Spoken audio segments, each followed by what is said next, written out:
So, your business today, What's the best business tip you've ever received? would you say he's the most influential figure in your life? The door. I started winging it round like a helicopter. I know what's literally like. So the best thing that someone ever told me I was want to know about how you cope mentally. years where I found myself smoking weed or doing something I shouldn't be doing. And the biggest mistake that I certainly made in a lot of business. If we've got Criss Cross on board, then this game over. Hi and welcome to the mve-cast. This is episode 1 and with me you can see Criss Cross. Chris Magee, you probably already know, very well recognised in the removals industry. Travelled from Belfast today, started his company in 2016 and we are very privileged to have you with us, bro. Thank you very much. What a Thank you guy. very much for inviting me on, guys. Appreciate it. Yep. Really excited to be here, and honestly, it's a privilege to be here as well. Yeah. On this podcast, so thank Well, you. you travelled, you got up at 4 a.m. and you were on the flight at 7 a.m. Yeah. and it's only come for this. Yes, So exactly. we're honoured. And obviously the first guest on our podcast had to be Mr. Criss Cross. had to be the first guest. So The podcast master. On this podcast, we'd like to start with a business question, try and Sure. provide a bit of value for our audience. Yeah. The first business question is, what's the best business tip you've ever received? Oh God, do you know, there's so many ways that I can answer this question, but I'm gonna start with the best business advice that I've ever received, and I want to kind of segue it into a different thing. So the best thing that someone ever told me was, first of all, to build a team, because the biggest mistake that I certainly made and a lot of business owners make whenever they first, start their own business, they're starting off their business as a technician. Yeah. So like we're going into the removals industry, we're starting off as a removals man. We're doing all the quotes ourselves, dealing with all the phone calls, we're doing all the jobs, and we never sort of transition, a lot of them never transition and break out of that. So the best business advice that I ever received was, you need to hire a team if you want to grow. Yeah. And it's something that keeps playing in my mind all the time, like building teams. Yeah. And honestly, when you start to think about your business like a team, rather than just you are the business, that is the best advice I've ever received. Great advice, yeah. Well, in this industry, you can't do it alone, can you? Yeah, you can't. And it's a hard part of any business, but especially removals, to spot talent and build the right team, because bad apples can come in. Yeah, and it gets especially hard whenever you're trying to step off the vans and into the business owner role, because you're not there to control the job anymore. You might have a couple of good guys, but when you're trying to scale that service and trying to drive your values and your mission and your standards into your team, it's really, really important. Yeah. So whenever you come off the vans and you're trying to let your team sort of deal with the day-to-day jobs, but still adhere to the same standards, it can be very difficult. Is that something that you worry about, growing and losing control? It's hard to let go sometimes. Yeah, definitely. It certainly was in the beginning. Whenever I first sort of stepped off the vans and became a manager, it's something I definitely did worry about. Yeah. But actually, now that we're actually in a different phase now, where I'm more worried about the managers and the workload that's put on them. Yeah, okay. And the little nuanced situations that could come up. But in terms of the day-to-day jobs, like the guys that we have are fantastic. Yeah. So I don't ever really have to worry about anything on a job. Yeah. Out of the ordinary anyway. Yeah. That's a good answer. Very, very good answer. So I want to, same as you, Rob, I think we both want to find out a little bit more about Criss Cross, where he's from. We know you're from Belfast. Yeah. We want to know your upbringing, your school life, and what subject you excelled in. To be honest, I wasn't ever a great student. The thing about, I'll sort of bring it back to like teenage years. So when I was growing up, we moved about quite a lot. Moved from Belfast up to a different town called Bangor, and then back down again.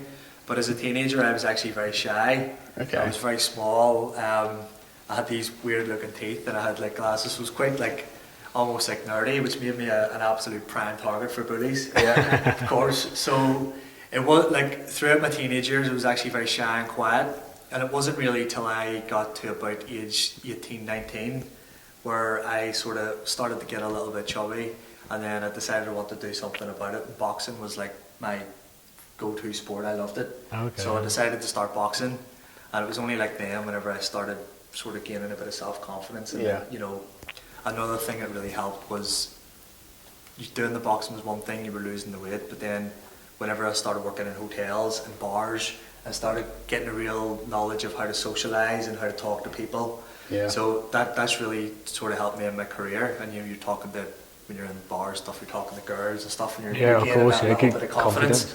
Yeah, But yeah, look, the childhood part was quite strange, but then like it wasn't sort of till the late teen years where I started to really develop a bit of self-confidence. But in terms of school, like I was never a great student. My dad would always say that I was pretty naturally clever. Yeah. Like he would say, you were always very smart, but you just never really applied yourself. Yeah, okay, yeah. Yeah, you don't try as hard as some people, but you still got there.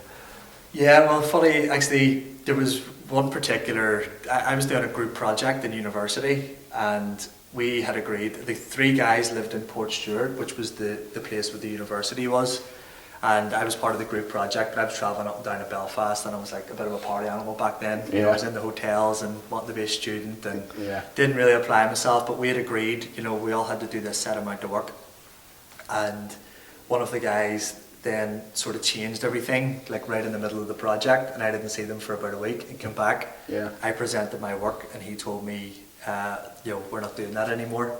We've completely changed your scope of the work, and I was like, well, nobody's actually told me.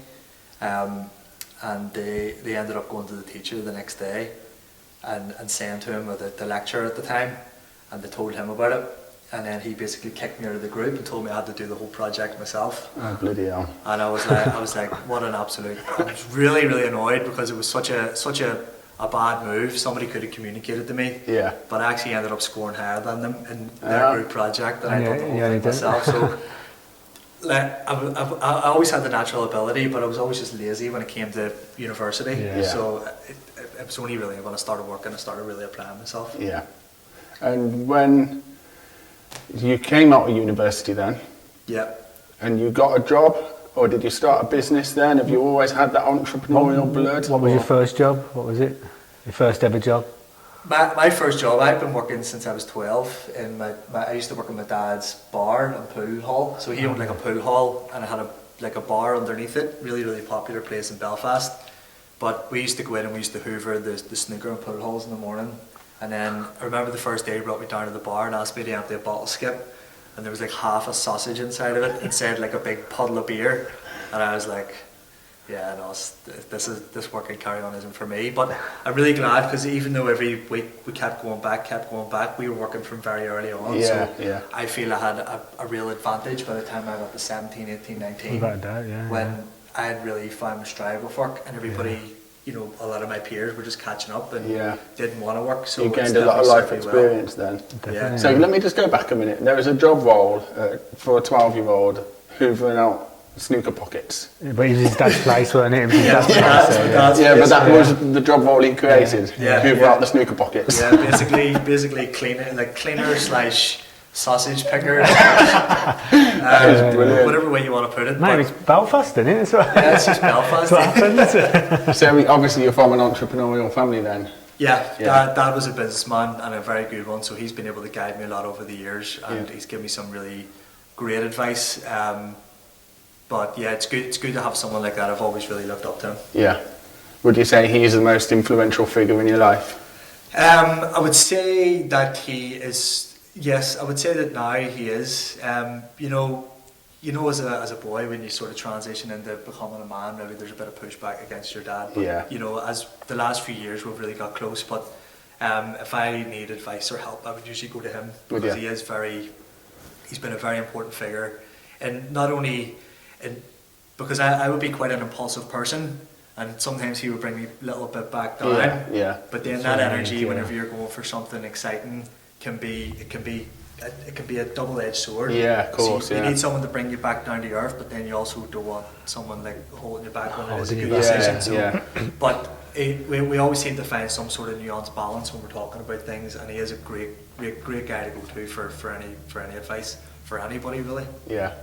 What about your mum? What's your relationship like with your mum? Amazing. Is it? Mum's the typical Irish mum.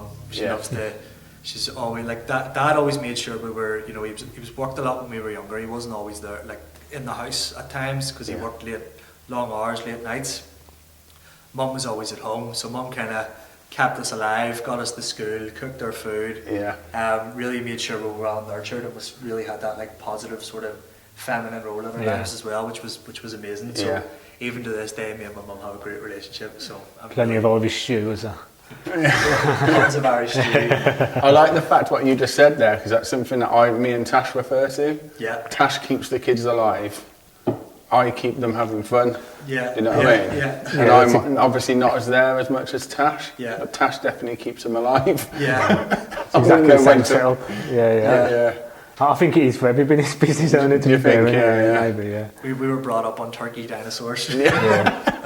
And those wee smelly waffles. Oh, we used to have the pizzas, you know, the pizzas in pack of 10. Do you Oh, ever used to yeah. have them? Microwaves. Yeah, microwave pizzas, yeah. And dripping, do you ever remember dripping? Do you ever used to have that Sunday dinner? I don't know if you do have Sunday dinner in Belfast. Yeah, Sunday, of course. Dripping, you get the bread and dip it in the leftovers. I've heard from of the, this. and I then you have heard see, of it. now it'd be like frowned upon. Yeah. But at the time it was, maybe that's why I was about I've 10, never had 10 it, but stone I've heard of overweight. it. Like, when I was a kid.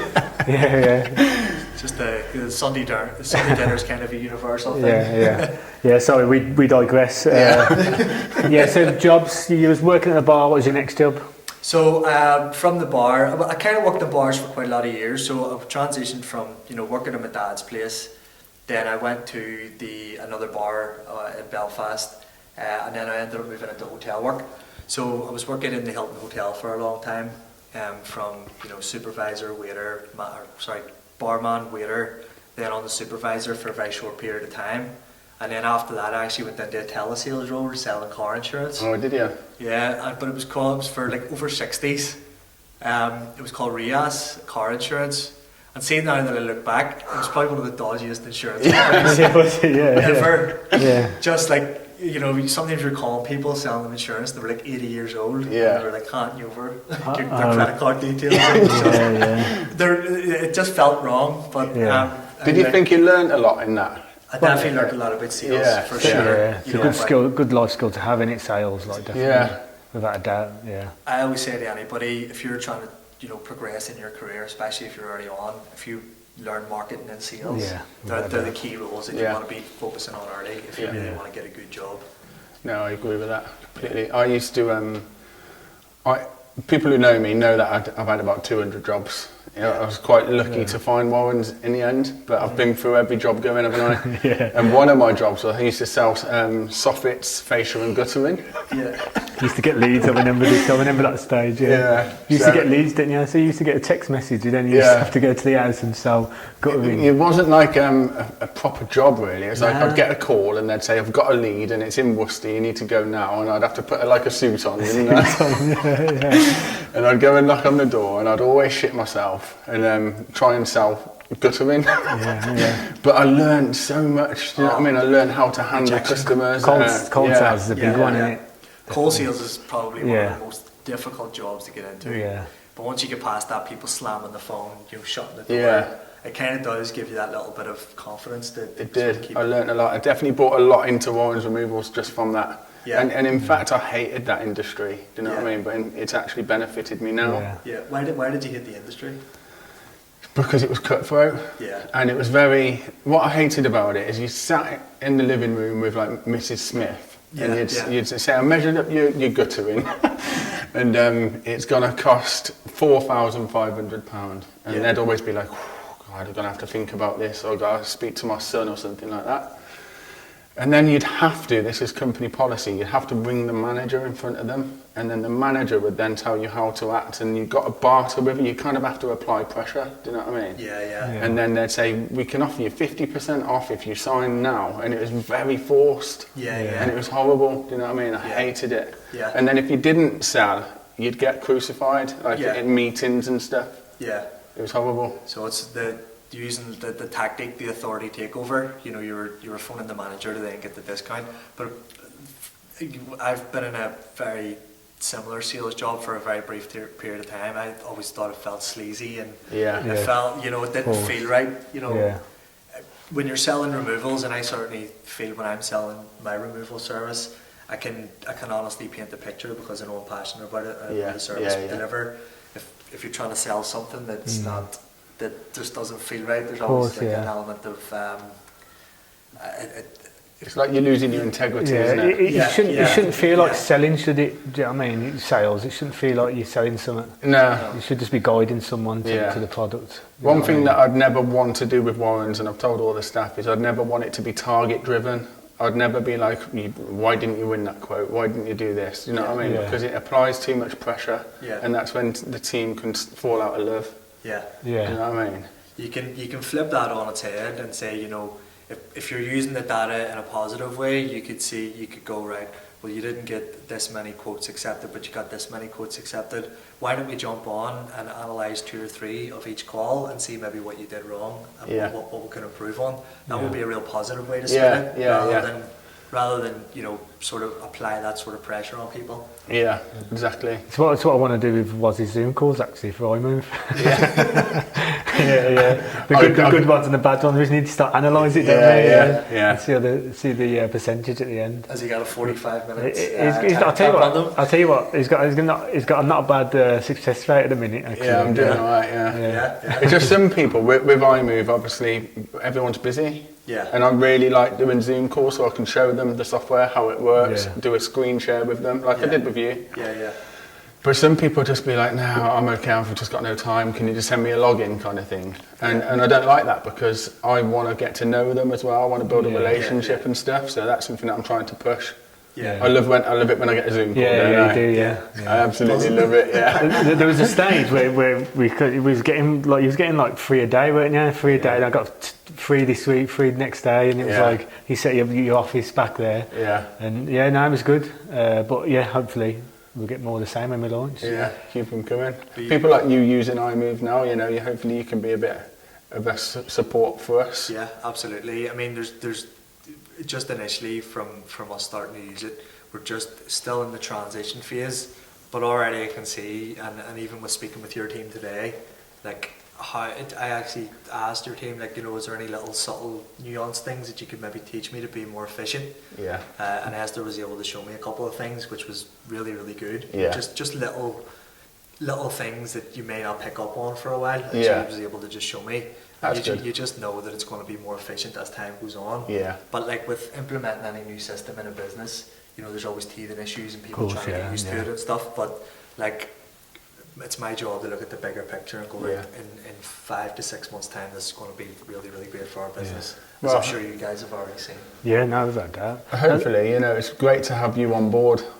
What were you going to say? No, I was going to say, like, because I always said to Woz, if we can get one person to like, I always think if you get one person to like it, then other people will like it. But then I thought if we've got Criss Cross on board, then this game over.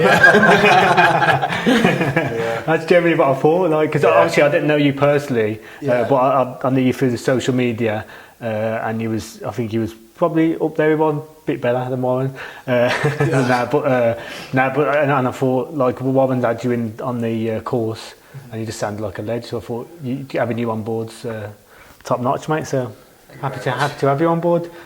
Just touching on that part, Rob. You know, when we speak quite often on the phone, don't we? Yeah. Not like every day kind of thing, but when we do have a phone call, it's over an hour. It takes ages, doesn't it? And you came to do the course with us, which hopefully you got a lot out of. Yeah. But I remember at the time, you told me that you'd fell out of love with removals and you were almost kind of giving it up. Can you elaborate on that time of life? Yeah, absolutely. I suppose the best way to describe it is I actually had a conversation with a friend of mine called Dave Cordner. So shout out to Dave if you do get listening. Dave owns Central Belfast Apartments in Belfast. And a number of weeks ago we went out for a drink just to have a chat and a catch up. And we were sort of sitting there just talking about business and different things, and I was sort of saying, you know, a few months ago, I was in a position there where I was like, I either have to grow or I kind of have to scale back. You know, when you take on operational costs that maybe your revenue isn't really, it's barely just covering. So I was like, it was either kind of grow or like go down a little bit. Yeah. So Dave was like, yeah, it's sort of everybody gets that place when you're scaling a business. He was like, it's called no man's land.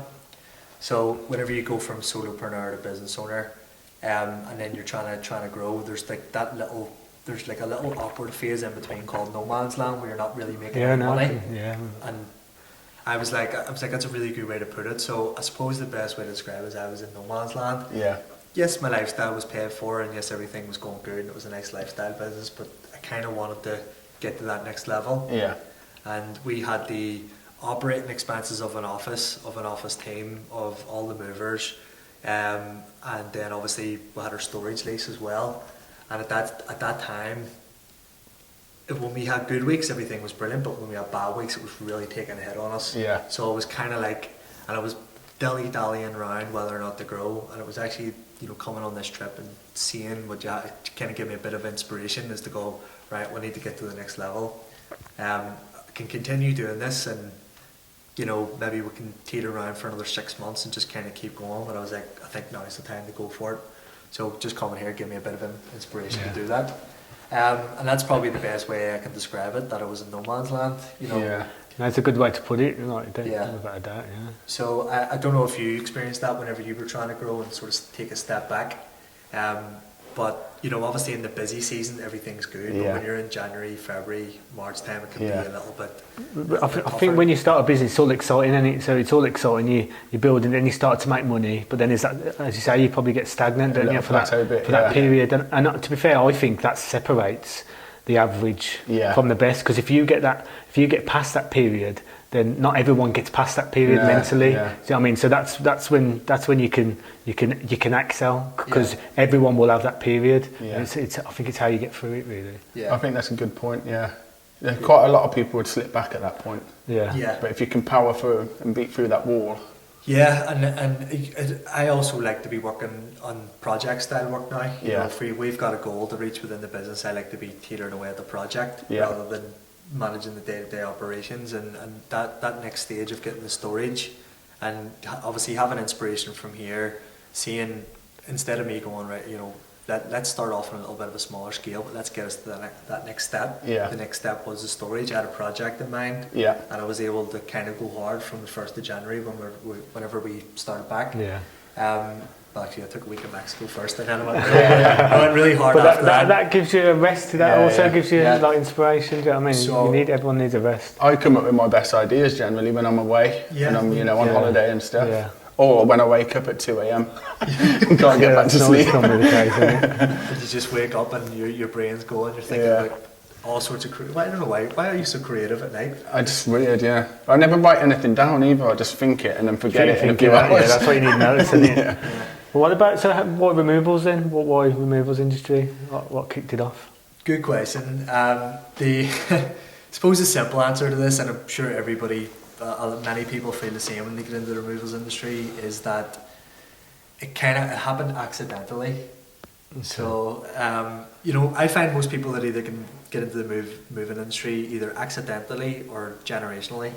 So, for me, it was basically whenever I came back from Australia, I was sort of working this job that I didn't really like, working as an administrator, and I was just bored. It was the same thing day after day after day. Yeah. And then I kind of sort of started looking online to try and buy some furniture, go to the auctions. I'm going to sound like a real gypsy here, but go to the auctions, buying some like furniture and then selling it on Gumtree and Facebook Marketplace. And back in 2016, it was really, really easy to sell stuff on Facebook Marketplace. Gary Vaynerchuk, do you know that? Yeah. Did you know him? No, I didn't know back then. I didn't know. Okay, because I followed him. Yeah, I'm a big follower of Gary Vee. So that's good. It's just sounding like it. I thought, maybe if you followed Gary Vee, yeah. For those who don't know Gary Vee, check him out on YouTube. He's a good entrepreneur. Amazing. And he does all the garage. And it was only the garage sales, doesn't he? Yeah. It was only a couple of years after when I found Gary Vee. And I was like, okay. I wouldn't say I was as good as him. I wasn't going to like garage sales or garage sales in America. Yeah. But we were able to go. So we were buying like in the auction. Sometimes you had like brand new washing machines there that maybe had like a tiny dent in the corner, cosmetic issues. And you're picking them up for like 40 to 50 quid. Yeah. They were able to sell them for like 120. So we were able to make a wee bit of money that way. And then eventually I realized people started asking me for deliveries. Yeah. And then I knew I would have needed a van to do the deliveries and charge a little bit of extra money. So I thought it would be beneficial for me to go out and buy a van instead of having a car. Yeah. So I ended up picking up a van. It was a blue transit van. It was a heap of shit, but I still miss it to this day. Should have kept it, man. You should have kept it. I know, but yeah, it's hard at the time. You don't realise at the time, do you? But it'd be great to have it's it the now, mechanic wouldn't it? bills, though, isn't it? They kill you, don't they? I swear to God, Kill you. man. I used to have to get up. I used to have to. There was something wrong with. I don't know whether it was the alternator or. Hopefully mechanics don't correct me in this, but I used to have to go out at 10 o'clock at night to start it up and drive around the block and then get up at like 5 in the morning to do the same, because if I left it any longer than like 6 hours, it just wouldn't start in the morning. Yeah, so but yeah, look, I went out and bought the van. My very first job was a house clearance for my cousin, and I remember this so clearly. It was my 26th birthday and he had asked me to clear this house out. I sold all the furniture and I had 500 quid in my pocket for a weekend's work, and I was like, I could really make something of this if I really pushed it. So from then on, it was a few months later before I quit my job, but I knew then that I wanted to kind of go full time, and that's when the man and van business cards started coming out, and the Gumtree ads and whatever else. So yeah, it sort of that was the start of the journey. No, and I think that's the best way to do it, like a side hustle. Mm-hmm. So it's kind of a side hustle, and then it become your main. That kind of overtook your main job. Yeah. And I spoke about this earlier on, but off camera. But but going from the side hustle to the main job, you're working at night time lifting furniture after a full day of work, and then I was going on my lunch breaks and offloading like clearance work into the dump, which was right beside my office. So everybody was going in for their lunch, and I was jumping in the van and trying to empty a full van with the stuff. But you were doing stuff others weren't. That's the thing, you know. Yeah. They were having lunch, you were working. Yeah. But back then, I was like, there was that like sense of urgency, because I was like, I've got a full van here. I've got jobs starting at 5:20 this afternoon. I've got a van. I've no room in the van, so I need to go around and get this done. Yeah. Like get it done now. But yeah, and the hardest decision from there, transition from side hustle into full time job, was just the actual decision to quit the job. That has always been the most difficult decision for me. It's a hard one, isn't it, that one? Yeah. And I think that's where you got to weigh. Did the money overtake the money you was earning from the job, or did you risk it at the start? Did you risk it at the start? Yeah, that's it depends if you've got a mortgage, and it depends what stage you are in. How old were you then? 26. 26, yeah. So you would have had bills and stuff. You would have had rent and pay. Yeah, so it's still a big decision. Yeah. My aim at that stage was like 60 quid a day. If I could earn 60 quid a day by myself, I will survive. And then obviously it grows from there. And next thing the target's 100 quid a day, and then it's 150. And now what is it, about 60 grand a day? Yeah, 60 grand. I'll take that. That's all right, isn't it? Yeah, take that. Yeah. Me and Rob. I took that target for mortgage removals. Me and Rob used to make a load. Well, we had a bit of a side hustle when we were young, didn't we, Rob? What was that? I had a few of them. Yeah. So I had Sinky CDs. I used to rip CDs down. What was it? Well, me and Rob used to. Well, I rented out a flat. So I was like solely responsible for paying the rent. None of the guys really helped me, but everyone stayed with me. Every now and then someone would put a tenner on the electric. That's it. But me and Rob used to love going out all the time, and it got to the point where we were so skint now. We had to start selling our DVDs, didn't we? Yeah. So we had a DVD hustle, didn't we? And we found a shop that would buy second-hand DVDs off you for 50p, or was it £1? Yeah, something like that. Yeah. We used to sell DVDs for lunch, didn't we? Yeah. So we'd sell DVDs. And then put them in the roulette machine. Yeah, and then buy like a cone of chips. Yeah. Sometimes you'd get rejected when they open the case and check if it's too scratched, wouldn't they? And then you're like, you can have the cone of chips. I remember I think the last DVDs to sell was the Tom Hanks box set. Yeah. So the Tom Hanks box set, and was like, I just can't do it. I can't do it. And then we took it in, and I think we got about 4 quid. 4 quid for it. Couldn't believe it. We still got it, didn't we? We lost it all on roulette. So like when you do start earning a bit of money from your business and looking back on those days, I remember one time. That wasn't a business, by the way, mate. That was desperation. That was starving. But looking back on those times, one time my very early days in Australia, I got caught up in the hype of like the partying at the weekend because I lived in a hostel. And obviously, like, that was a lifestyle, wasn't it, over there? Yeah, that's what you're doing, it. You kind of go, there's like parties every night, there's like events every night, and like I spent all my money one weekend, and I think I had like $10 left to do me until Friday till I got paid. And I think the bus ticket for the week was like $7.50. It was a pensioner's pass as well. That's all I could afford. And then I had like a few dollars left over, and I remember bringing like a dry loaf of $1 bread, like to the building site the next day.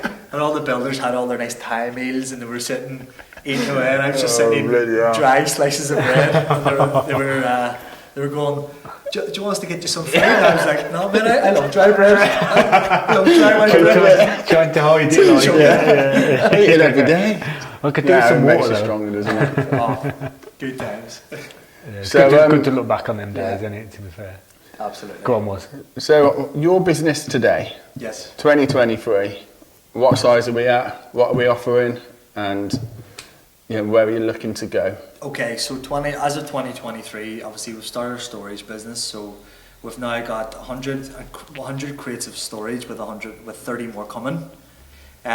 We have a core team of 5 people, but we're recruiting this week for 5 full timers, a couple of ad hocs. Ad hocs, yeah. Yeah. We've just run 8 interviews this week. Some of our staff are getting promoted to sales roles, operations roles, and warehouse roles. Yeah. So we're trying to build another moving team to, like I said earlier on, uphold the same standards we always did.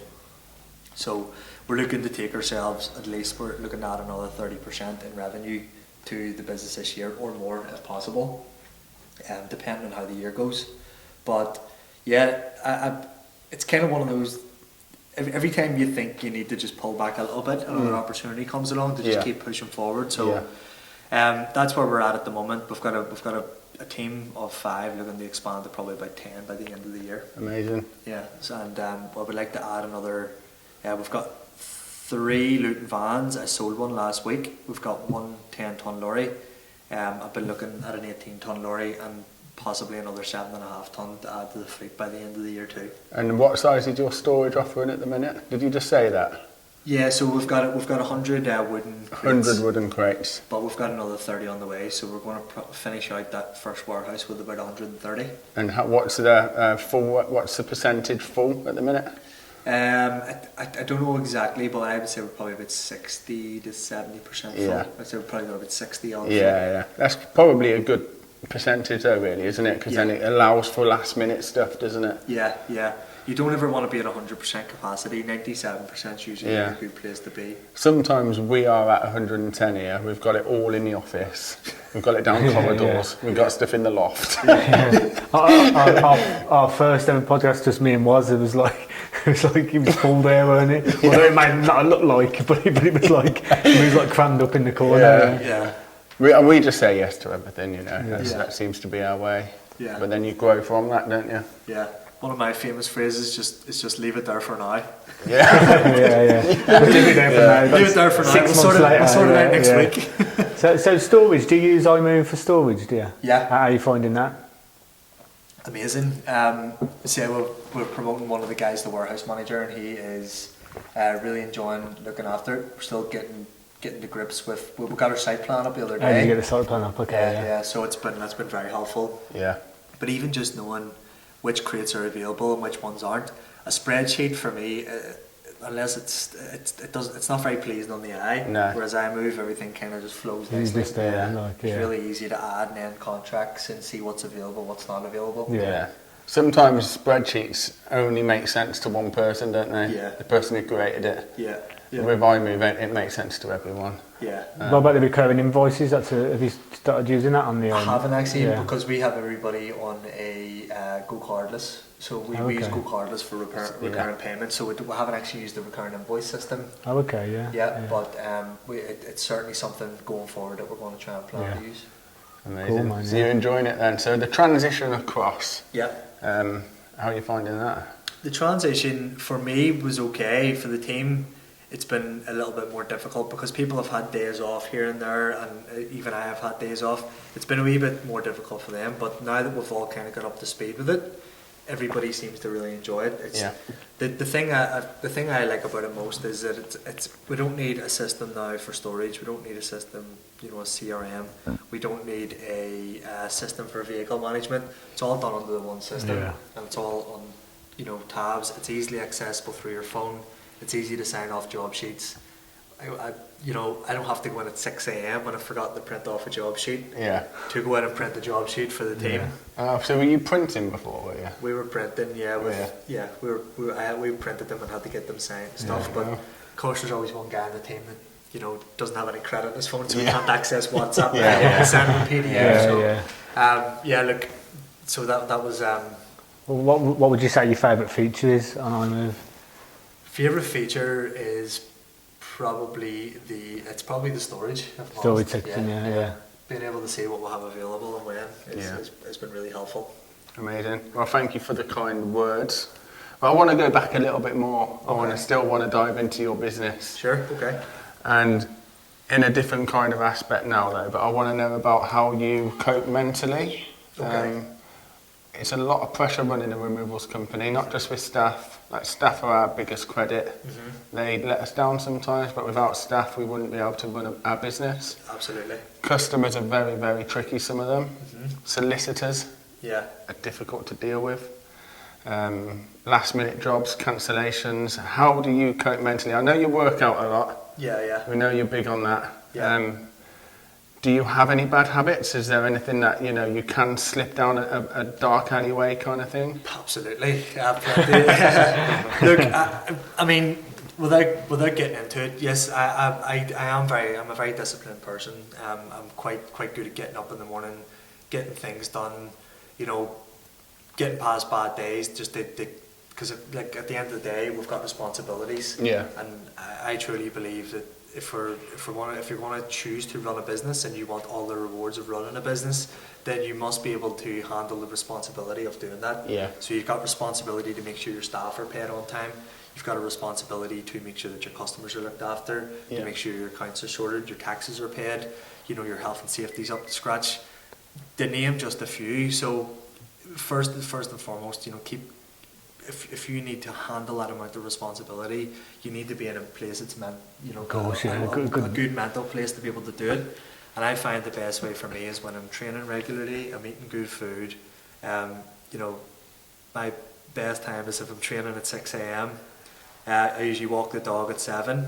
I try and get into the office for like 9, 10ish. Yeah. And then I'm in the office all day and I can handle any problems. Yeah. But I don't really, of course I have tough days mentally like everybody, but I've got responsibilities and I have to make sure that those responsibilities are adhered to. And I always think about that before I think about I'm having a bad day. Yes, I'll have a stressful day and I'll complain about it. And sometimes somebody might see me angry, frustrated, annoyed, but I'll still take care of what I have to take care of. I think that the gym part, I think it's important. I always say, like, no one will take that hour away from me. Yeah. You know what I mean? Because it's good for your own mental health. Yeah, to relieve stress, to stay healthy. And I think, as you say, if you do it in the morning, then it starts you for the day.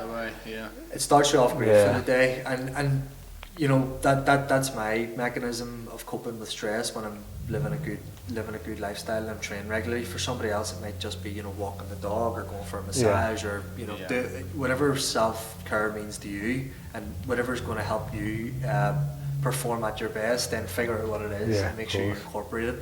But in terms of bad habits, look, I try to be as disciplined as possible, but I am a guy, when I go out drinking or I have a few drinks, I get carried away. Yeah. And that's I've accepted that about myself because it's not something that affects my lifestyle, really. Of course, maybe. No, but that's just the Irish. I had a night out with a few Irish last month, and we was going down the road in an Uber. And they was pretending to be in an aeroplane. These are two Irish lads, I think from Northern Ireland. It was going down the taxi in Bristol, going down the road, and then it was just pretending to be an aeroplane, and then the Uber driver stopped and wanted them to get out. You know what they did? They was like, okay, we'll be a helicopter. So they ripped the seal off the door and started winging it round like a helicopter. And I was literally like, God, these guys. I thought I was crazy. These guys are next level. You know what I mean? Yeah. I mean, yeah. So I can have a couple of drinks at home and be like sensible, and that would never really affect me. But when I go away with the guys, or you know, I can get carried away. Yeah. But that's okay, because I haven't ever let any of my bad habits get to a point where it's actually affecting my work and affecting things in my life. Usually when I go away, or if I go out, it's for a celebratory reason. Yeah. Whereas a lot of people drink and do those things to cope with stress, and I'm not a stress drinker. I'm a drink. You know, I'd like to have a few drinks whenever I'm celebrating something. Yeah. So. Well, it's a coping mechanism for a lot of people, and it was for me. So I'm almost 4 years sober now, but it was definitely, I could drink by myself in a room. Do you know what I mean? Yeah. It wasn't a fun thing for me. Yeah. So that's the reason I asked that. So what do you do to cope with stress? So obviously, it's fine to go out and get blasted with your friends every now and then, but it's when you're doing it, absolutely. and you're secret about it, kind of thing. And I'm sure a lot of people can relate to this. Yeah, I mean, I have been in situations before where I found myself, you know, even in the last couple of years, where I found myself smoking weed or doing something I shouldn't be doing, and it is starting to affect my work. Yeah. Or, you know, something you maybe do recreationally, and then all of a sudden starts to creep in to your day-to-day life. Yeah. And that has happened to me before. With you, it was alcohol. With me, it was weed. But then it kind of got to the point where, you know, it starts off at the weekend, and then the next thing it goes into, you know, maybe you'll have one at the very end of the night, and then the next thing, very end of the night. It's after a meal, So it's like, and then it's a bag of Haribo. A large pizza, and Mr. Bean. Family Guy all night, laughing. In fact, anyone got us? But like, this is the thing about these destructive habits. They creep in very, very slowly. Yeah, they do. Yeah. And before you know, I'm sure you probably didn't even realise when you were drinking how badly it was affecting you until you stopped. Yeah. It was definitely an on reflection kind of thing. Definitely, And I've seen our close mates. I've seen them smoke weed quite driven in their career. They've started smoking weed. They've crept in, and then I've just seen them like they've gone stagnant. And then before you know it, just listening to music and not kind of like progressing. But like as soon as he stopped weed, he was straight back up. Yeah. And if there's anybody listening to this, any business owner who like, if you have a destructive habit, you're definitely going to know what it is. You know, if the one thing that you stopped, you know, you'd be able to progress. And sometimes it doesn't become a problem until it really becomes a problem. And if you can sort of nip it in the bud early, you know the behaviour is destructive. You know it's not serving you. You know it's holding you back. That's, if you can get it before it gets destructive, then that's a good time. But it's certainly something to pay attention to. Yeah. I think it's important to speak about this stuff on these podcasts, because when Rob did my alcohol video, which was probably the most well-taken video we've ever done, Rob. Yeah, because it was a bit dubious to start to release it, weren't we? I was the most nervous I've been about releasing a video, but the reception we got was outrageous. So I think a lot more people are going through that, especially in business. So it's good to showcase a little bit, you know. And also offer, you know, if someone wants to give me a call, I'm always up for helping people like that. Because no one wants to speak about it, but when they hear someone, actually he's going through the same, and then you've had a lot of nice messages from it. So many. It's consumed me a bit, to be honest, because I had one woman that I hardly knew. I'm going to let you into a bit of a secret here. She worked at the sunbed shop that I used to go to, and she messaged me to say that she's drinking 2 bottles of vodka a day. Her husband doesn't know. She's drinking it in secret, and she was asking me for And I got myself involved a bit, do you know what I mean? Oh, like too far. There's a few of them, there's a few Yeah. messages. You don't realise, do you? But then we put that out and it really helped a lot of people. I mean, you'll do anything for a free sunbed, don't you? I was going to say, we're just talking about how nice the skin was. Secret's been revealed. It has been revealed, that's why it's a secret, yeah. Wish I didn't say that.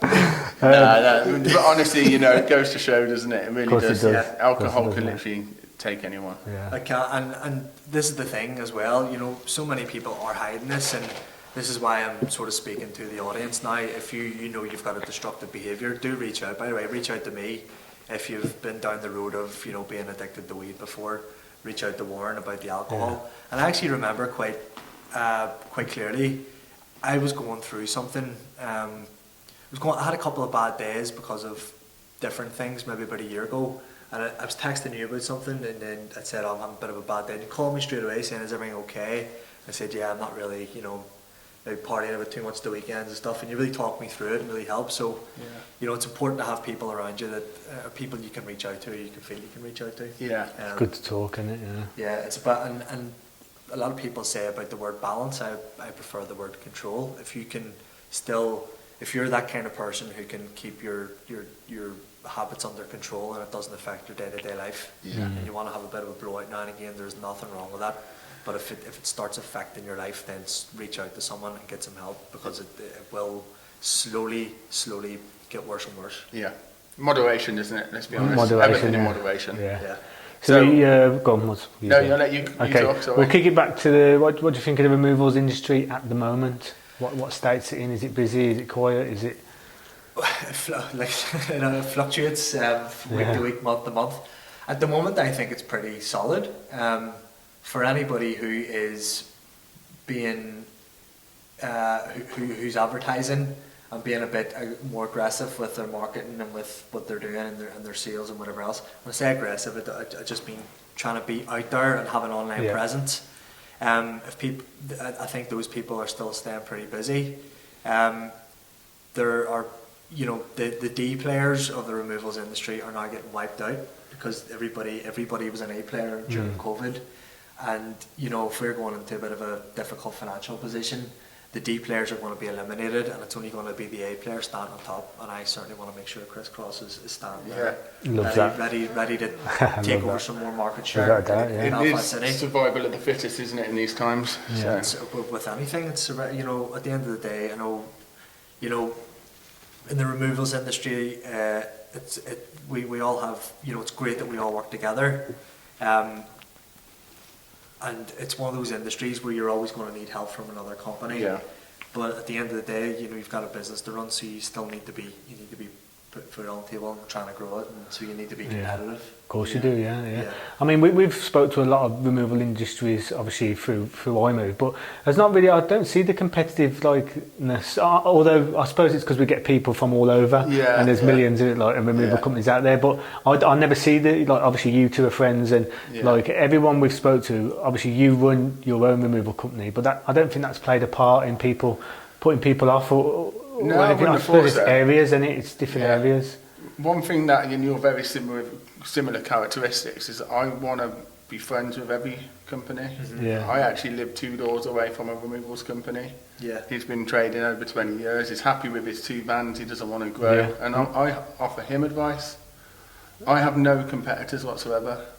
I love being friends with the removals industry, but I think the older companies have still got that bit of like judgmental ways. What's your view on that? What's your view on the industry from that perspective? Yeah, well, I mean, when I mentioned the word competitive, I don't mean as in he's my enemy, he's my competitor. It's more about being competitive in terms of I want to adopt this technology, I want to move fast with this. It's being competitive from that front. I have a great relationship with all the local companies in Belfast. We all help each other out. You know, there a couple of weeks ago, I needed 150 boxes for a packing job, and one of the guys supplied me them, and it was no issue at all. So there's little things like that you would really have to take into consideration before you start falling out with all your neighbours. Because it's such a specialist, nuanced sort of field, you will always need help from somebody at some time. You will, But yeah, look, you always want to be friends with as many people as possible. And certainly being a lone wolf in the removals industry is not fun if you have nobody to talk to. No, without doubt, yeah. And it's not fun being the director of a company, especially if you don't know which way to take your business or yourself next. So sometimes it's lonely, isn't it, being the owner of the company. You can be surrounded by so many people, but still feel so lonely. Yeah. And that's why it's good to have peers in the same position. Yeah. Because you can just vent, With Tash, my wife, I vent to her a lot, but I'd sometimes prefer to vent to somebody like you because you understand it a bit more. Tash is involved and she understands perfectly, but sometimes we've got the same brain. We're going through the same problems. Yeah. Does that make sense? Yeah, absolutely. And it's great to have people that you can reach out to. And I know I've always got like a phone call away from different people in the industry, and just even the thought of having that is just makes me a lot more relaxed. It really does. And that's what I think we want to create with I-MVE as well. We want to create a community where people are helping each other out, and if anyone needs advice, just you can comment on the group. Do you know what I mean? Like build a real good community, helping each other out. Just to give the audience a bit of context, it's the 25th of August today, which is last Friday, and yesterday you put out a big post, didn't you? And I wanted to just touch on that, about the weight limit of vehicles. Yes. And £450,000 fine, is that about right? Crazy, £500,000 fine for, I think it was an electrical company, if memory serves me correct. Yeah. But and it goes on the profitability of the business, doesn't it? Yes. Yes. So that's how they value it now. Is that a new thing? Do we know? No, that's always been like. So how they hit you with fines is a percentage of what your company owns. Enough to, depending on what it is, it's not enough to put you out of business. Yeah. But like not so enough to keep you a lesson. Yeah, basically. That's how they've always measured it. Yeah. Yeah. So it's obviously pretty big company to get hit with a fine like that. Yeah. And it's something that I try and explain like I mentioned in the video yesterday. Something to try and explain to customers. Somebody's coming around saying they can do pack everything really tightly. We'll get it all into one van. You've really got to consider the impact of the weight on the road. And I actually didn't say this in the video, but we had a van coming up from Waterford last week. Yeah. And it was fully loaded to its capacity, and we had a tyre that burst on the way up at 70 miles an hour on the motorway. And the guys had a wobble, but they were able to pull it over safely. Yeah. Now, had that vehicle have been overloaded, it probably would have been really, really serious. Yeah. So when yes, of course, and I don't mean for this to sound like a sales pitch, but that's kind of why we do charge a little bit more, because we need to allocate more resources to do the job safely. And as operators, if you don't have a license, or you don't have insurance and stuff, you don't have that liability, whereas we do have that liability, and I want to make sure that we're doing things not only properly for the customers, but properly in terms of doing things correct by the law. Yeah. So how are we measuring that in the removal industry? The weight, is it just by eye, and then you kind of gain that experience to tell if it's overweight or not? In reality, it's very, very difficult. Yeah. It's almost impossible unless you've actually got scales. Yeah. But it's to do with the stacker. It's the stacker's ability to be able to know when it's a bit too full, or when when the heavy items are coming in, and what axles they're on and stuff. So we're asking a lot of our staff, let's be honest. And we do run a risk, but we run a well-educated risk. Yeah, absolutely. And it must be quite hard to go to the maximum limit, though, or is it? It's easy. Is it? Okay, In a van and a 7.5 ton lorry, it's very, very easy. Yeah. If once you get to 10, 12, 15 ton, or 15, 18 ton, it's difficult, but it's not impossible. Especially if you're doing like pallets of tiles and things. Yeah. But just to give you an idea, Rob, my 18 ton lorry weighs 10 ton empty, so I've got 8 ton to play with. Yeah. And it's quite hard to use 8 ton with furniture moving a house. Unless it's a library and you're just moving books. You can easily do that then. Yeah. But the vans it varies on the size of the van. There's a lot of things to take into consideration, isn't there? Passengers. Regarding the weight, If you've got 3 passengers, you could have 300 kg just sat in the front, you know what I mean? Yeah, and you'll probably be looking anywhere between 1 and 4 ton in a payload in a Luton van. Yeah. 1.4 would be on the generous side, but you kind of always want to keep it, like you say, because if you've got 3 people in the front of it, there's could be a couple 100 kilo easy. Yeah. So it is kind of up to the stacker, and you can always tell by even looking, especially if you've got a low loader, or you can tell by if you've ever started driving an overloaded van, you can definitely feel it this way. Yeah. So it's it's definitely something to take into consideration. Yeah. So where do you see the removals industry heading in the next 12 months? So maybe not the market, but the actual industry, how AI is coming in now. Do you think that's going to play a part in removals somehow?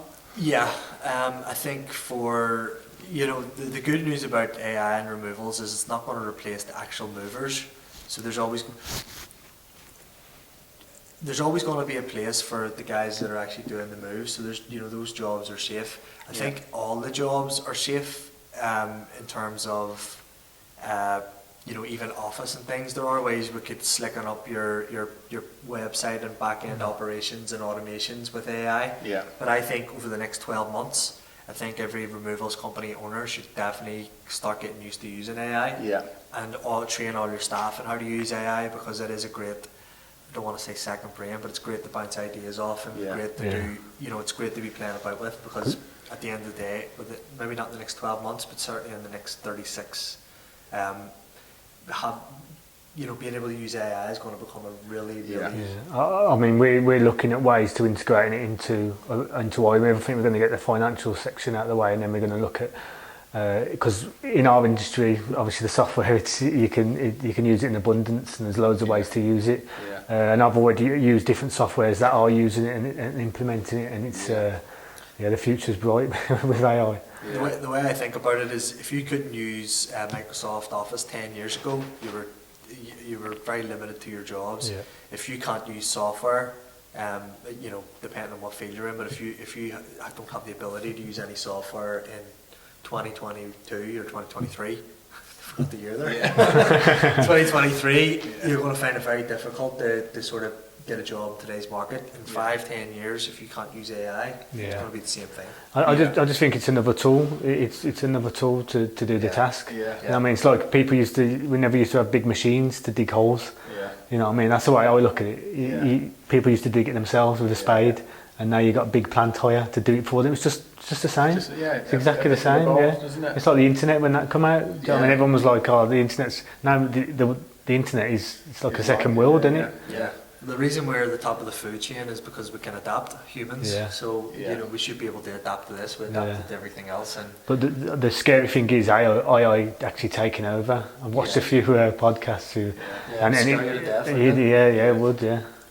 As long as it's not used to, as long as it's not manipulated, which I think it is. I was on a website yesterday, not going to name the website, but I can tell every little bit of wording is written by AI. I mean, I can tell. ChatGPT. I can tell because it's like it's all American.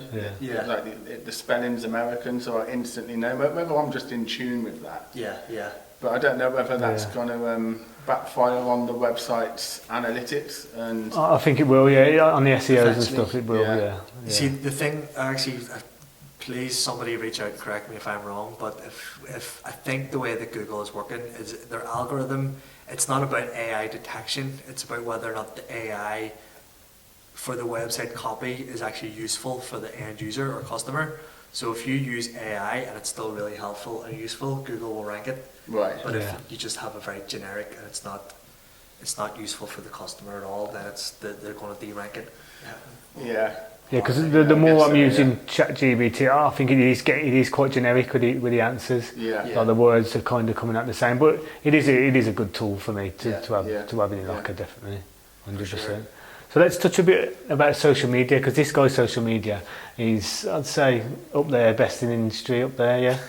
Well, I appreciate that. You're active, honestly. Put it that way. You're active, and You're active there, and you're well loved, Give yourself a pat on the back for that. Everyone who knows you, loves you. They've got nothing but high words to speak about you. I'm really glad to hear that. We've actually been very inconsistent this year with social media, but I appreciate those kind of words, and I'm really glad that everybody else in the Yeah. industry enjoys our social media. It's certainly something that I am really wanting to focus on. Like I said earlier on, I wouldn't say shiny objects, there's things that keep opportunities to keep coming up to develop other areas of the business, and they really require my full focus. But marketing is something I really want to pay attention to and really create great content again, because I enjoy it when I'm doing it. And obviously credit to you guys, and obviously I mentioned before, yourselves and I-MVE Weekly really inspired us to really want to do the YouTube channel as well. So I'm hoping that we can get more of those episodes out too. Yeah. It's a funny one, isn't it, the marketing, because the content is so important. And I've got 2 videographers. Rob's my main one, obviously, and then my YouTube stuff is a guy called Fraser. He's much cheaper. Very early in the game, so I'm just utilising him. Much cheaper, yeah. What was his video until he couldn't afford him? Mate, we outgrow each other. But sometimes, I'm just trying to say, sometimes I don't want to film. Yeah. But you've got to give these guys a bit of I'll book him for next Thursday, and I wake up, and I've had nothing but shit on the phone, like staff or vans broke down, and I don't want to film, do you know what I mean? Yeah. And I've never once cancelled on him. I've just come in and I've just done it, because I know how important it is. Yeah. And this is exactly why I would love somebody to come in and do it, because I've done all the vlogging, like the daily vlogs myself, so if I don't feel like doing it, and I've got a really busy day, then I'm not going to do it. Whereas if somebody is there, I'll definitely do it. Yeah, you've got to. That's a really good idea. Warren, how do I find someone who's cheap and easy? It's not Bob, anyway. We'll come to terms. I like you, though, to be fair. Oh, God, yeah. No, but a bit of context on that. Rob works on the oil rigs. 2 weeks on? 2 weeks on, 3 weeks off. 2 weeks on, 3 weeks off. On his 3 weeks off, you're pretty busy doing I've got videos. a media company, And obviously you've media got company I-MVE for 5, and now I-MVE, so quite busy, but all manageable. The missus probably wouldn't think that, but now loving I-MVE, loving obviously creating content for I-MVE, and get to create content off the podcast, give content to other removal companies, and that's what we're trying to do. So the last podcast we did, and I think we're going to wrap this up a bit now, aren't we? Unless you want to continue. Unless you've got anything you want to bring up, Anything give you want value. to speak about? Not off the top of my head. Any shout outs you want to give? I love you, Mum. Love you, Mum. Look, always, friend, shout out to friend. Well, actually, the removals team at Criss Cross Removals. I should really give them a shout out, because they are honestly, and even today, I know they're under serious pressure, and I'm here, and credit to them. I'm sure they're all very frustrated because we have been a bit short staffed this week. But they manage to pull it off every time, and they're always willing to stay late and really help when things are tough. So really shout out to them, and obviously partner Neve, who's always very supportive. Mum and Dad, who always want us over for dinner once a week and just check to see how we're doing. Always there for advice. So just people in my closest circle. So That's amazing. Love you guys. But what about the question? Yeah, so that, I'm going to jump onto that, but sometimes just touching on that, because I think it's important, and well done to you for applauding your staff members, because a lot of interviews, and I've done it myself, I fell into that trap and I felt bad afterwards, where they say, what is your biggest issue in the removals industry? And my natural answer was staff, and my staff would have listened to that, and they're not all bad. It's only a couple of them, do you know what I mean? Sometimes you get some bad apples, but in reality, they're the best thing that's ever happened to the business, aren't they? Absolutely. And we need to say thank you. Yeah, just even things as simple as thank yous. I try and do it as much as possible. I try and bring the positive energy to them. You can tell sometimes everybody has bad days, and I do my best. And I know I've got a lot of development to do as a manager and as a leader and as a business owner and entrepreneur, because I'm still going up the levels, and how the staff perform, I always feel is a reflection on how I perform. I have to give them a lot of credit, because they do work extremely hard.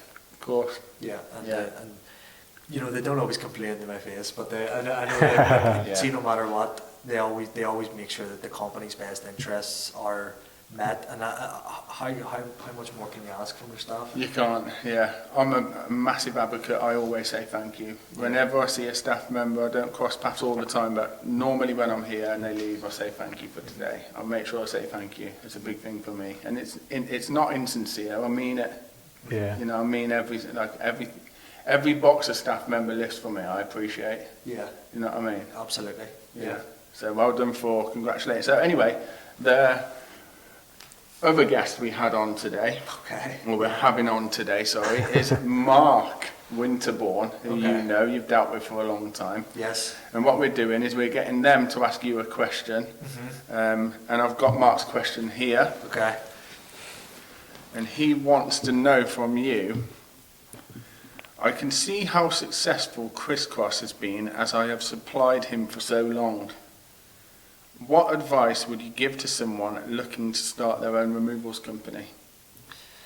Okay, so I've answered this question a few times to privately to people, but I'll answer it publicly. So your first 6 to 12 months in the removals industry should not be money focused. You will make money, but it should not be money focused. It should be focused on making your customers happy, getting those good reviews in, and building a reputation.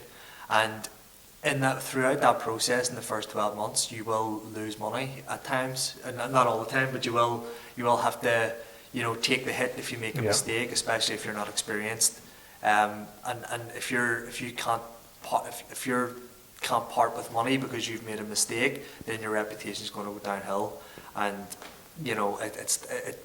it takes at least a year to build up a half decent reputation, but it takes one job to ruin it. Yeah. So don't focus on money, focus on your customer.